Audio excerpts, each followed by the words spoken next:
మరి ఎన్నికలకు ముందు ఏదైతే బీసీలకు హామీలు ఇచ్చారో కూటమి నాయకులు అయినటువంటి చంద్రబాబు నాయుడు గారు కానీ పవన్ కళ్యాణ్ కానీ వాటి మీద నిత్యం మీడియా ద్వారా ప్రజల్లోకి తీసుకెళ్ళండి అనేసి రాష్ట్ర బీసీసీఎల్ అధ్యక్షులు మరి ఎమ్మెల్సీ రమేష్ యాదవ్ గారు ఇచ్చినటువంటి పిలుపు మేరకు ఈరోజు వైఎస్ఆర్ కాంగ్రెస్ పార్టీ జిల్లా కార్యాలయంలో ఈ మీడియా సమావేశం ఏర్పాటు చేయడం జరిగింది.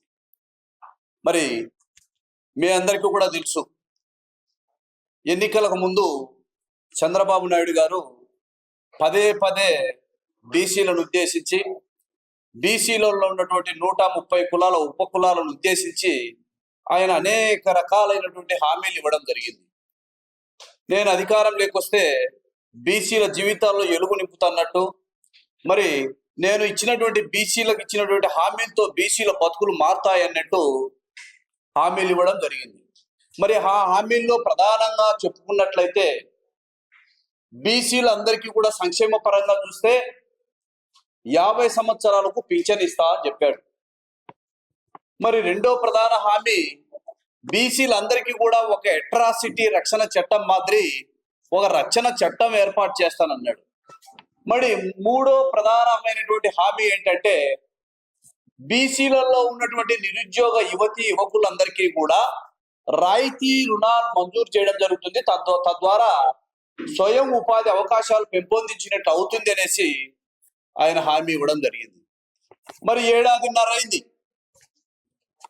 పింఛన్ అమలు చేయలా, మరి రక్షణ చట్టం అమలు చేయలా. మరి మూడో హామీ అయినటువంటి రాయితీ రుణాలు, బీసీలందరికీ కూడా సబ్సిడీ రుణాలు ఇస్తామనేసి ఈ ప్రభుత్వం దగ్గర జనవరిలో ఒక పత్రికా ప్రకటన ఇవ్వడం జరిగింది. జిల్లాలో ఉన్నటువంటి బీసీలందరూ కూడా రాయితీ రుణాలకు అప్లై చేసుకోండి, మేము రుణాలు ఇస్తామనేసి. పాపం మా బీసీలందరూ కూడా ఏదో చంద్రబాబు నాయుడు గారు లోన్ ఇస్తే యూనిట్ కాస్ట్ 2 లక్షలు అనమాట. యాక్చువల్గా 1 లక్ష సబ్సిడీ, 1 లక్ష బ్యాంకు లోన్. అట్లా జిల్లాకు సంబంధించి 1550 యూనిట్లు మంజూరు చేశారు. ప్రపోజల్ జిల్లాకు 1550 యూనిట్లు.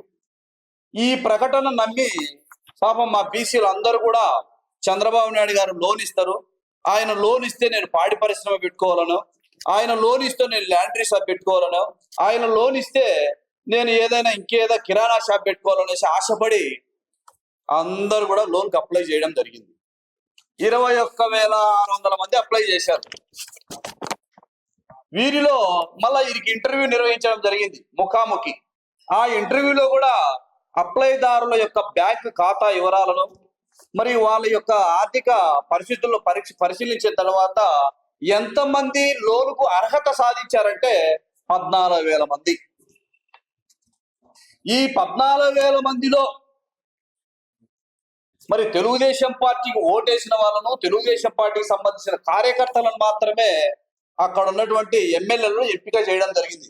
వారిలో కూడా ఎంతమందిని 2,026 మందిని జిల్లాకంతా కూడా అంటే లోన్కి సెలెక్ట్ చేశారు.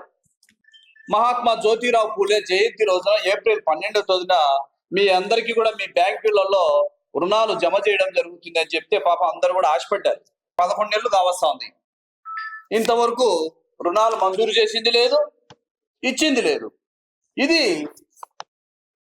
తెలుగుదేశం పార్టీకి కానీ చంద్రబాబు నాయుడు గారికి కానీ ఉన్నటువంటి బీసీల పట్ల ఉన్నటువంటి చిత్తశుద్ధి.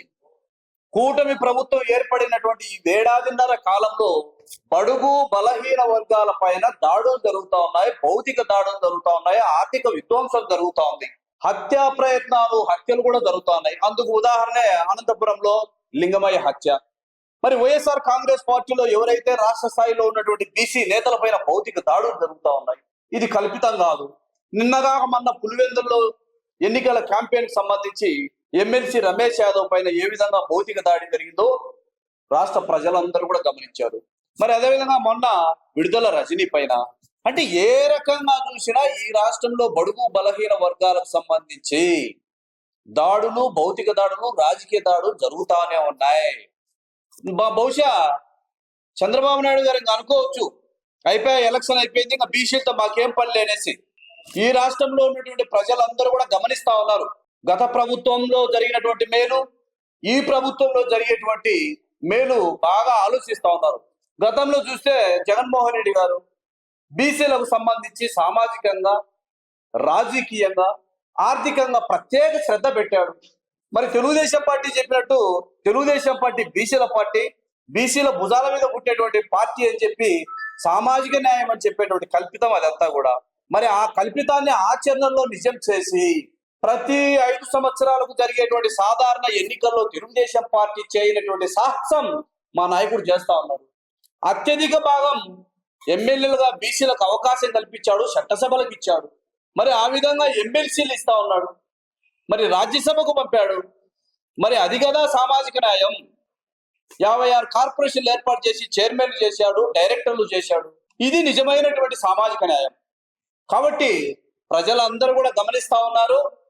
మీకు తగిన సమయంలో, తగిన సందర్భంలో తగిన బుద్ధి చెప్పేదానికి ఈ రాష్ట్రంలో బడుగు బలహీన వర్గాల వారు సంసిప్తులుగా ఉన్నారనేసి ఈ ప్రభుత్వానికి హితవు పలుకుతూ తక్షణమే ఈ బడుగు బలహీన వర్గాలకు సంబంధించి సబ్సిడీ రుణాలు మంజూరు చేయాలనేసి వైఎస్ఆర్ కాంగ్రెస్ పార్టీ తరఫున గట్టిగా డిమాండ్ చేస్తూ సెలవు తీసుకుంటా ఉన్నాం.